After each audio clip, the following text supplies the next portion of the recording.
আসসালামু আলাইকুম। আমার নাম তারেক, মোহাম্মদ তারেক। আমার ওয়াইফের নাম উম্মে সাইদিনা টুনি। আমাদের বিয়ের প্রায় ১৯ বছর চলে এখন। ১৯ বছর কি ২০ বছর চলতেছে। তো প্রথমে আমরা বেশ ভালোই ছিলাম। আমার বাচ্চা জন্ম হওয়ার পরে বেশ ভালোই ছিলাম। অনেক দিন আমি যখন ব্যবসা করতাম, নাবানায় ব্যবসা করতাম, প্রায় ৭-৮ বছর ব্যবসা করছি। আমাদের এলাকায় কন্ট্রাক্টারি ব্যবসা করতাম। নাবানায় আমার মেশিন ছিল। তারপরে নাবানার থেকে যখন নাবানা বন্ধ হয়ে গেল, তখন আমাদের বাসার সাথে উইন্টার নামের একটা গার্মেন্টস ছিল, সেখানেও আমি ব্যবসা করছি। সেটাতে অবশ্য বড় বোন একটু হেল্প করছিল ব্যবসাটা নেওয়ার জন্যে। তো আমাদের বাসার কিন্তু আবার যখন চেঞ্জ হয়ে অন্য জায়গায় গেল, সেখানেও আমি ব্যবসা করছি। ওইখানে প্রায় ৫-৭ বছর বা ৫-৬ বছর আমি ব্যবসা করছি। করার পরে আমার এই কিডনির রোগ আগেই ধরা পড়ছে। ট্রিটমেন্ট করতাম, আমার ব্যবসার টাকা দিয়ে আমি ট্রিটমেন্ট করতাম। আমার ওয়াইফকে নিয়ে যেতাম ইন্ডিয়া, ও আমার সাথে যেত। আমার ছেলেকেও নিয়ে যেতাম।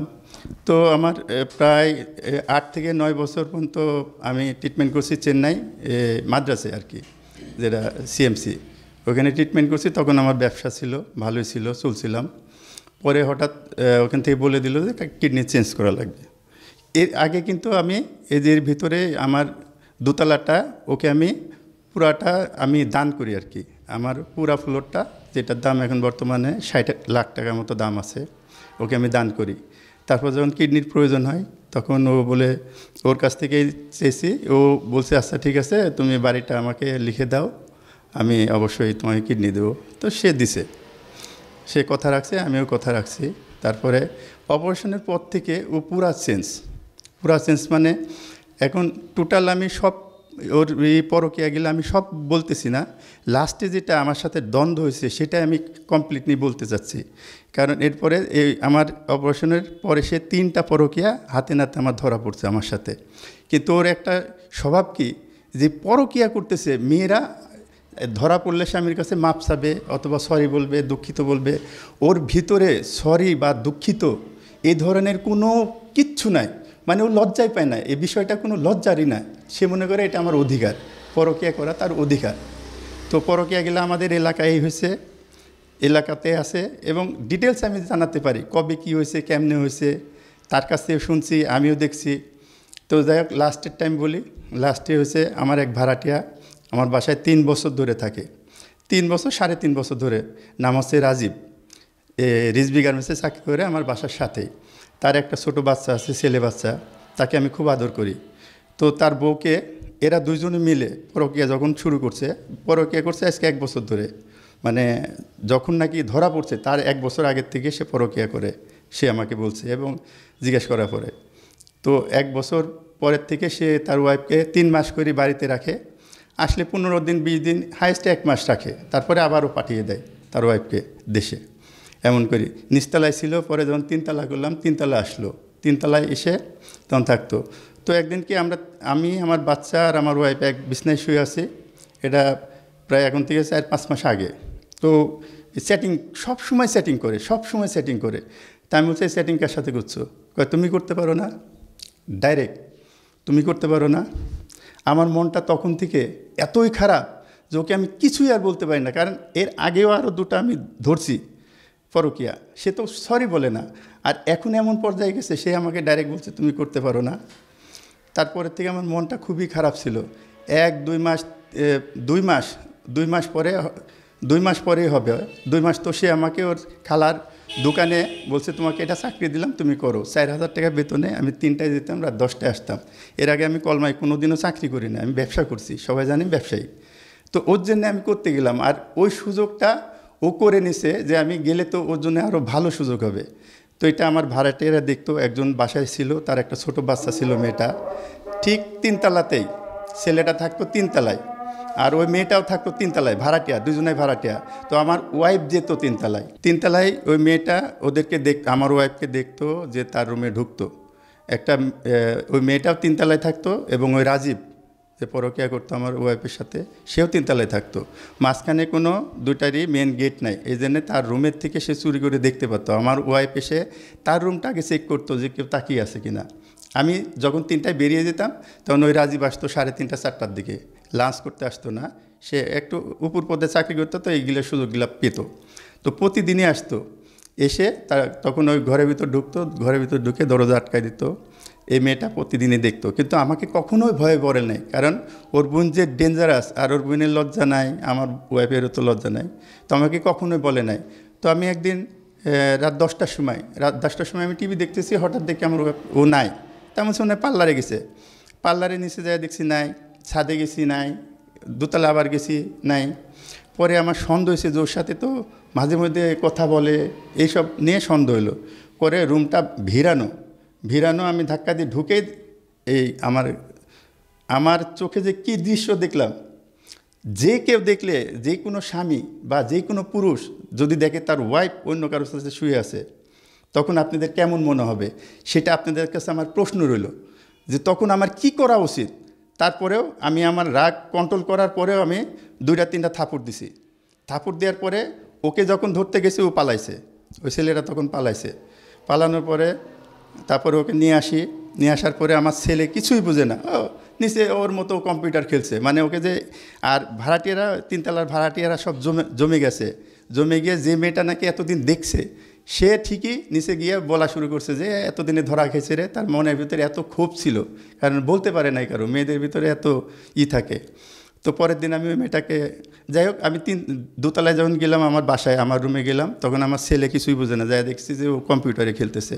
তো সারা রাতই আমাদের ঘুমায় নাই, ও রুমের ভিতরে, আমি আমার সোফার ভিতরেই শুয়েছিলাম বা বসেছিলাম। এভাবে সকালে উঠে বলছে আমার মোবাইলটা দাও, এবং মোবাইলে সেভ করা কি, তার মোবাইলে তার নাম সেভ করা কি নিঃশ্বাস। এই জন্যেই ও 20 বার পর্যন্ত এই গানটা, যে সাকিব খানের যে এখন যে গানটা আছে না, একটা নিঃশ্বাসে কী যেন একটা নতুন একটা ছবি বেরিয়েছে, এরকম একটা গান আছে, নিঃশ্বাস আছে, মানে নিঃশ্বাসে নাম তোমার, এইরকম একটা গান আছে এই সাকিব খানের এই ছবিতে। এই গানটা আমার সামনে 20 বার, মানে মনে করেন যে প্রতিদিন শুনে, 10 বার, 5 বার, 2 বার, 20 বার পর্যন্ত শুনে, জোরে সাউন্ড দিয়ে, সে মানে দুনিয়া উল্টায় দিবে এমন একটা কাহিনী। তো যাক, এভাবে যাওয়ার পরে আমি থাপড় দেওয়ার পরে পরের দিনে ও যায়, ওর খালার ওখানে যায় কেস করে আমার নামে থানায়। কেস করার পরে পুলিশ এসে তদন্তে এসে আমাকে বলে আপনি মেরেছেন? আমি বলছি হ্যাঁ মেরেছি, সত্যি কথা, যে আমি এই অবস্থায় দেখছি। আপনি দেখলে কি বলতেন? এটা স্বাভাবিক, যে কোনো মানুষের রাগ উঠবে স্বামীর। তো তারপরেও আপনার নামে কেস করছে, এটা আপনাকে আমি 2-3 দিন সময় দিলাম, 3 দিনের ভিতর যদি আপনি মিলতে পারেন মিলেন, নাহলে অন্য কিছু হবে আপনার নামে। তো যাই হোক, 3 দিন পরে আমি তাকে ফোনে পেলাম। পাওয়ার পরে 3 দিনের দিনে, এই 2 দিনে কিন্তু ফোন ধরেনি, লাস্টের দিনও ফোন ধরছে। পরে আমি বললাম দেখো যা হয়েছে এখন ভুলে যেতে হবে, তুমি কেসটা উঠিয়ে নাও। পরেও রাজি হলো, তাহলে তুমি আসো। আসার পরে আমাকে নিয়ে ছেলে 3 জনে গেল, গিয়ে সাভার থানায় গিয়ে ও মামলা উঠালো। ভিতরে গিয়ে কী কান্নাকাটি করে কী বলেছে জানি না, ওসি সাহেব তো আমার একটা বকা দিল দূরের থেকে, আমি বাইরে দাঁড়িয়ে আছি, কিছু না শুনেই বললো। যাই হোক, সেটা করার পরে 2 মাস আমি, এটার পরেও 2 মাস আমরা এক জায়গায় ছিলাম। তখন এই 2 মাসে এই যে আমার এই গান শোনা, তার গান শোনা, প্রতিটা গান শোনা তার, মানে বিরহের, এখন না, এটার পরে সে আমার এক শালার বিয়ে হচ্ছে পিএটিসিতে, ওরই খালাতো ভাই, আমার খালাতো শালা। প্রায় মনে হয় তখন 20 তারিখ কি 22 তারিখ, 26 তারিখের ভিতরে শেষ করতে হবে, রোজা যেহেতু বিয়ের অনুষ্ঠান, ওইখানে যেয়ে আবার চ্যাটিং করতেছে। পরে আমি রাগ করে, আমি বলছি তুমি কি আবারও চ্যাটিং করতেছো? তাই বলে রাগ করে চলে আসলাম। এসে বোকার মতো আমি কী করলাম, ব্যাগে প্যাকিং করে আমি বাড়ির থেকে বের হয়ে যাবো। তখন রাত বাজে 9:30, যে আমি বের হয়ে যাবো, কোথায় যাবো আমি জানি না। পরে হঠাৎ দেখছি আমি যখনই ব্যাগটা রেডি করে বের হবো, ওই সময় ওই মুহূর্তে ঢুকছে আমার ছেলে, আরও কয় তুমি কোথায় যাচ্ছ? আমি জানি না কোথায় যাবো, কারণ তুমি তো কথাই শুনো না, এত কিছুর পরে তুমি চ্যাটিং করছে। কয় না আমি চ্যাটিং করি না। আমি বলছি আমি দেখলাম তুমি সেটিং করতেছো, আবার বলছো করি না। আচ্ছা যাই হোক, ওই দিনকে আমাকে বললো আচ্ছা তুমি যেও না, আমি বসলাম। পরের দিন ওর বোন কী করছে, ওর বোনের তো অনেক হাত, পুলিশের মানে পুলিশ বলেন, অফিসার বলেন, ওর অভাব নাই। সে দেখি যে ও ট্যাগ করছে, ওর মোবাইল ট্যাগ করে দেখি যে হ্যাঁ ছেলেরে এই যে ফেব্রুয়ারি 1 তারিখে যে ঘটনা হলো, এই যে কেস করলো, মাফ করে দিলাম, এসব আমরা যে থাকলাম, এরপরে 20 দিন পরে দেখে যে ওই ছেলেরে টাকা লেনদেন করতেছে, মানে ওই ছেলেকে আমার ওয়েব টাকা দিতেছে, কত 32,000 টাকা দিছে। দেওয়ার পরে ওই পুলিশ দিয়ে করছে কি, ওকে ওর নাম্বার বন্ধ করে দিছে। প্রথম দিন মানে খুব সাহস করে তারপরে চলছে, মনে করছে পুলিশ না, পরে দেখে যে সত্যি পুলিশ, তখন ওই নাম্বার বন্ধ করে দিছে ছেলের নাম্বার বন্ধ করে দেওয়ার পরে ও পাগল হয়ে গেছে। কয় তুমি বন্ধ করছো? আমি বলছি আমি বন্ধ করি নাই, তোমার বোন বন্ধ করছে। কয় আমার বোন কখনো বন্ধ করতে পারে না, তুমি বন্ধ করছো। আমি বলছি ভালো, আমার যদি এরকম ক্ষমতা থাকে তার ভালো, আমি বন্ধ করছি। কয় আমি যদি সুইসাইড করতাম, ডাইরেক্ট বল, আমি যদি সুইসাইড করতাম, তা আমি বলছি সুইসাইড করলে আমি কি করব? তুমি তাকে ভালোবাসো, তুমি পরকীয়া কইরা তুমি ভালোবাসো, তুমি একটা জিনিস চিন্তা করছো, তুমি কি বলছো? যাক, তারপরেও কথা বলতাম, ও জোরে জোরে কাঁদতো আমার সামনে, এবং কি আমারে ধরেও কাঁদছে। আমি কয়েকদিন আদরও করছি যে সব ঠিক হয়ে যাবে। তারপরে ওর ওর এমনই ব্যবহার শুরু হলো, মানে আমাকে দেখলে তার ঘৃণা আসতেছে আস্তে আস্তে। 1 মাস 1.5 মাস দেখি যে ও ঘৃণার চোখে আমার তাকাচ্ছে, এবং ডাইরেক্ট বলে দিল তোমাকে আমার আর পছন্দ হচ্ছে না, সহ্য হচ্ছে না। সে বেড আলাদা করে ফেললো। বেড আলাদা করার পরে সে বিড়াল ছিল, বিড়াল নিয়ে আলাদা হয়ে শুতো ছেলের রুমে। তখন আমার খুব রাগ হলো যে ও যেহেতু আমাকে চাই না, তাহলে আমি কেন ওর সাথে থাকবো? পরে আমি বললাম দেখো, কোনো গ্যাঞ্জাম করবা না, তোমার মতো তুমি যদি আমাকে পছন্দ করো না, আমি দেখছি প্রতিটা ইয়াতে তুমি খুব ঘৃণা করতেছো আমাকে, অতএব তোমার মতো তুমি আলাদা হও, আমার মতো আমি আলাদা হই, আমার 3 তলাটা আমি বেছে আমি আমার মতো আলাদা হয়ে যাব। এটা হচ্ছে 2 মাস পরের কথা। 2 মাস পরে তখন এই কথা বলার পরে আমি একটা কাস্টমার নিয়ে আসলাম, আমাদের এলাকারই একটা লোক, সে কাস্টমার নিয়ে আসলো। আনার পরে সব শুনতেছে যে কাস্টমারটা আসতেছে, কিন্তু কিচ্ছু বলছে না। যে আসছে তখন একটা পাইপ, যে আমার কলের যে পাইপ আছে নীল কালার, সব টিয়া কালারের, ওই পাইপ দিয়ে ও এমন জোরে জুতার র্যাকের উপরে বাড়ি দিল, দিয়ে ঘাড়ের উপরে, ওই লোকটার ঘাড়ের উপরে পাইপ রাখলো যে এখান থেকে জায়গা এবারে বিক্রি হবে না। আমরা 3জনা হতভম্ব, যে কাস্টমার এবং ওই বলছে ভাবি আমারে চিনেন না আপনি? কয় তোরে চিনি আমি, তুই এখান থেকে যা। আচ্ছা, আমিও কিছু বললাম না, খালি তাকিয়ে চলে আসলাম, আর ওনারাও চলে গেল। যাবার পরে কয়েকদিন পরে ওর মাই আসছে, এসে কি যেন রুম বন্ধ করে সারাক্ষণ ওর রুমেই থাকে, সারাক্ষণ বুডুর বুডুর করতে করতে।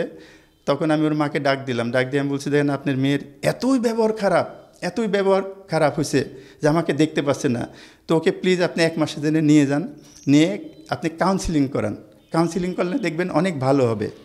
তখন ও আবার এই কথাটা বাইরে ওর মা আবার বলছে, বলার পরে ও কাউন্সিলিং আমারে করা লাগবে, তোমারে আগে করা লাগবে, তুমি কাউন্সিলিং করো, এই কথা বলে ও পরের দিন আমার ছেলেরে 2 দিন আগে পাঠাই দিল। তারপরে ও চলে গেল। পরে আমি আমার এই যে এখানে আমার হচ্ছে মার এখানে চলে আসলাম, যে একা একা ভাল লাগছে না। তখনও আবার কয়েকদিন পরে, 4-5 দিন পরে আমারে ডাকতেছে যে আমি আসবো, তুমি আসো। আচ্ছা, ওই দিনকে আমি গেলাম না, দেখি যে আসেনি। আমি বলছি তুমি আসছো?